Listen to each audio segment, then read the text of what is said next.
তারা কিন্তু বিভিন্ন অপকর্মের সাথে জড়িয়ে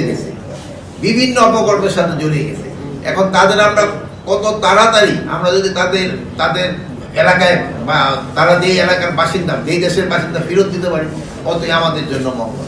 যেহেতু কক্সবাজার যদিও অফিসিয়ালি 12 লাখ রোহিঙ্গাকে এখানে আশ্রয় দেওয়া হয়েছে, কিন্তু সংখ্যা কিন্তু আরো বেশি, এবং তারা কিন্তু বিভিন্ন অপকর্মের সাথে জড়িয়ে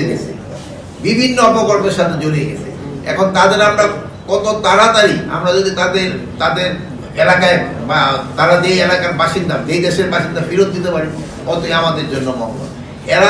এরাই কিন্তু সবচেয়ে সমস্যাটা ক্রিয়েট করতেছে। এতে কিন্তু কক্সবাজার বাসী বদনাম হয়।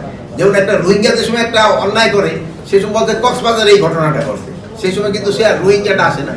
যেটা আমরা চেষ্টা করতে কত তাড়াতাড়ি এই দেশ থেকে ওদের দেশে স্থানান্তরিত করা যায়। স্যার, একটা প্রশ্ন ছিল যে এবং আন্তর্জাতিক এবং বিভিন্ন গণমাধ্যমে নিউজগুলো প্রকাশিত হয়েছে, বেশ কিছুদিন ধরে সমালোচনার জন্ম দিয়েছে।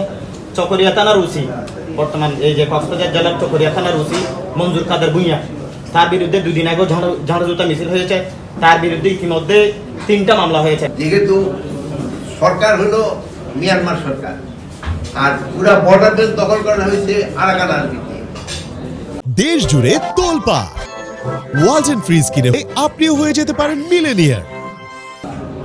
এখন হয় কি, ওই ইসের থেকে যেটা জিনিসপত্র আনার সময় সীমা মিয়ানমারের এলাকা ধরে দেশের থেকে মাল আসবে, শীত হয়ে দিয়ে মাল আসবে, ওরা ওখান থেকে ট্যাক্স নেয়, আবার এদিকটা ক্রস করার সময় আরাকান আর্মিও নেয়। এটা একটা ডিফিকাল্ট সিচুয়েশন। এই জন্য কিন্তু রিপ্রেজেন্টেটিভ করা হয়েছে একজনকে, খলিলুর রহমান বাইরে দিয়া, মানে উনি উপদেষ্টাদেরই সমমর্যাদা। এটা কিভাবে সলভ করা যায়, এই জন্য সরকারও কিন্তু চিন্তা করে। এটা একটা বড় ধরনের সমস্যা। এটা তো এই ধরনের সহজে তো এটা সমস্যা সমাধানটা করা যাবে না, বাট আমরা চেষ্টা করতেছি এটা কিভাবে সমস্যা। আপনাদের বলে যোগাযোগ জনগণের সাথেই রাখতে হচ্ছে, ফর্মালি এবং ইনফর্মালি।